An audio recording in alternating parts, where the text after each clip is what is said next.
Tahukah kalian, Cina yang kalian benci itu penduduknya lebih dari 1,4 miliar, namun populasi HP 1,7 miliar. Jumlah kelas menengah di Cina sebanyak 400 juta orang dari 150 juta keluarga, dengan tingkat penghasilan sebulan rata-rata per orang 45 juta rupiah.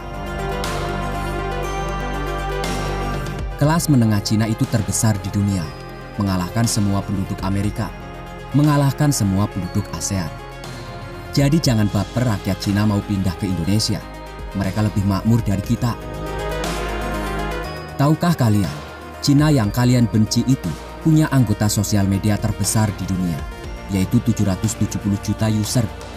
Dan itu semua menggunakan aplikasi dalam negeri sendiri, Baidu, Alibaba, dan Tencent. Mereka bangsa mandiri dalam aplikasi IT. 90% aplikasi sosial media digunakan untuk bisnis, bukan untuk memproduksi hoax. Tahukah kalian, 90% supply chain industri di dunia ini dari 11 kategori berasal dari Cina. Kebayangkan kalau hidup mati industri dunia tergantung pasokan Cina. Sepertiga sumber daya alam pembelinya adalah Cina. Kebayang nggak kalau Cina nggak beli? Akan banyak negara ketiga yang bangkrut. Cina yang kalian benci itu menghidupi bisnis pariwisata dunia yang mengirim wisatawan mencapai 150 juta orang setahun. Kebayang nggak kalau mereka nggak bisa wisata ke luar negeri? Berapa banyak bisnis wisata yang bangkrut? Cina yang kalian benci itu 25% dari top 500 perusahaan kelas dunia ada di Cina. Mereka adalah negara yang mengirim pelajar ke luar negeri terbanyak di dunia.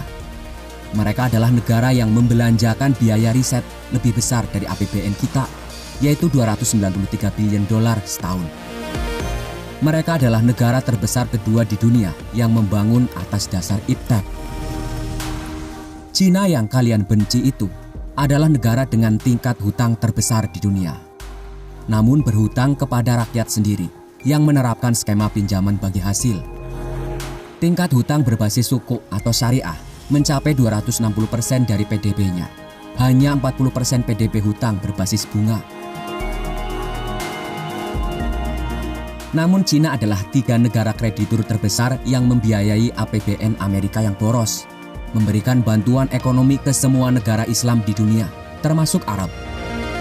Mereka bangsa mandiri dan tidak sungkan membantu negara lain, bahkan kepada pembencinya sekalipun. Mengapa kalian tidak belajar dari kesuksesan Cina yang membangun dengan konsep syariah, padahal mereka bukan negara berbasis Islam? Kalau tidak bisa bersaing, belajarlah kepada pesaing. Kalau tidak bisa mandiri, belajarlah kepada yang bisa mandiri. Kebencian hanya melahirkan kebodohan. Jangan mengutuki orang yang sukses hanya karena kalian jadi orang gagal.